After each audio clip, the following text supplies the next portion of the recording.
মিষ্টির শহর হিসেবে বগুড়ার খ্যাতি দেশ জুড়ে। তবে এবার সেই ঐতিহ্যে যোগ হলো এক অভাবনীয় চমক। দুধ আর ছানার চিরাচরিত রসগোল্লা নয়, বরং পাঙ্গাস মাছ দিয়ে রসগোল্লা তৈরি করে তাক লাগিয়ে দিয়েছেন বগুড়ার এক গৃহবধূ। মাছের গন্ধহীন এই ব্যতিক্রমী মিষ্টির স্বাদ নিতে ভিড় করছেন কৌতূহলী মানুষ। বগুড়া সদরের নুরানি মোড় এলাকার গৃহবধূ আশা আক্তারের হাতে তৈরি এই মিষ্টি এখন দেশ জুড়ে আলোচনার বিষয়। নিজের রান্নাঘরে পরীক্ষা নিরীক্ষা থেকেই এই উদ্ভাবন। পাঙ্গাস মাছের চর্বি আলাদা করে কাটা ছাড়িয়ে তার সঙ্গে নির্দিষ্ট অনুপাতে ছানা এবং বিশেষ কিছু মশলা মিশিয়ে তৈরি হয় এই মিষ্টান্ন। মাছের কোনো গন্ধ নেই এতে, বরং স্বাদে এটি অনন্য।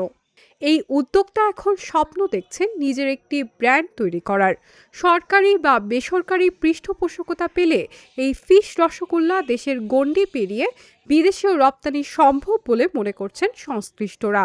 বগুড়ার দইয়ের পাশাপাশি এই ব্যতিক্রমী রসগোল্লাও আগামীতে জেলার নতুন পরিচয় হয়ে উঠবে, এমনটাই প্রত্যাশা স্থানীয় খাদ্য বিশেষজ্ঞদের। ফেসবুক নেটের যুগ, এখন ধরেন নেট খুললে বা মোবাইল দেখলে বোঝা যায় যে অনেকে অনেক রকম কিছুই তৈরি করতেছে। তো ভাবলাম যে আমারও সবাই যদি বিশেষ বিশেষ অনেক রকম জিনিস তৈরি করতে পারে তাহলে আমি পারবো না কে। তো তখন চিন্তা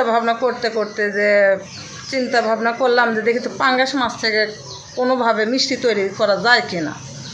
তারপর বাজার থেকে আমি মাছ আনলাম, দুধ কিনলাম, কেনার পরে সেই দুধ ছানা তৈরি করলাম জাল দিয়ে। তারপর ওইটা দুধটা জাল দিয়ে আমি ছানা তৈরি করলাম। করার পরে সেই মাছটা আমি কাটে পরিষ্কার করে নিয়ে সেই মাছটা আমি লবণ দিয়ে সেদ্ধ করলাম।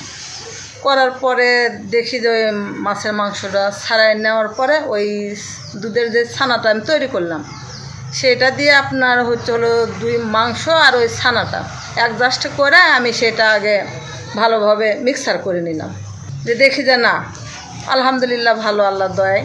কিন্তু তারপরে যে নিজে খায় দেখলাম যে না, মাছের কোনো যে পাঙ্গাস মাছ থেকে যে আমি যে মিষ্টিটা তৈরি করছি যে একটা যে মাছের একটা গন্ধ আসবে কিনা সেটা নিজে চেক করার জন্য নিজে আগে খাইলাম। খাওয়ার পরে দেখি যে না, আল্লাহ দয়ায় ওই রকম কিছু নেই, বা মাছ থেকে যে একটা মিষ্টি তৈরি হয়েছে মাছের কোনো গন্ধ বাসনা আমি পেলাম না। তারপর আশপাশে 2-4 জনকে এভাবে খাওয়ালাম যে আসলে তোমরা দেখো তো আসলে জিনিসটা কীরকম। খাওয়ার পরে তো বললো যে না আপু, আলহামদুলিল্লাহ ভালো। তো মানে যে মাছের পাঙ্গাস মাছের যে একটা গন্ধ বাসনা থাকে সেই জিনিসটা আদৌ নাই, এখানে পেলাম না। তো আলহামদুলিল্লাহ ভালো, আপনি তৈরি করেন, দেখেন ভবিষ্যতে কি হয়। আমাদের এখানে মিষ্টিটা বানায়, সে দেখছে যে বাবা দেখো তো তোমরা পাড়া ছেলে দিলে মিষ্টি কেমন বানালাম। তাই আমরা বললাম যে চলেন মিষ্টিটা খাই আসি। যে মাছের মিষ্টি বানাচ্ছে, অন্য মিষ্টি খেয়ে দেখলাম ভালোই লাগছে, নতুন আপডেটের মিষ্টি মাছ দিয়ে বানাচ্ছে। খাওয়ার পরে আসলেই ভালো লাগছিল মিষ্টিটা। মানে মিষ্টিটার থেকে একটা গন্ধ বাড়াচ্ছিল, সেটা একটা মশলার একটা গন্ধ। আপনি পাঙ্গাস মাছের মিষ্টি যে স্বাদ হয় তা সেটা খাওয়ার পরে বুঝলাম যে আসলে পাঙ্গাস মাছের মিষ্টিও হয়। সেটা খাওয়ার পরে আপনি বুঝতে পারলাম আমি মোটামুটি ভালো সুস্বাদ, আপনারা খায়া দেখতে পারেন। আমি জীবনে পাঙ্গাস মাছের মিষ্টি খাই নাই, তবে যখন এখানে আসলাম, আসে যখন মিষ্টিটা নিলাম খেলাম, এরকম সাধারণ কোনো জায়গায় পাইনি। খুব টেস্ট, খুব ভালো।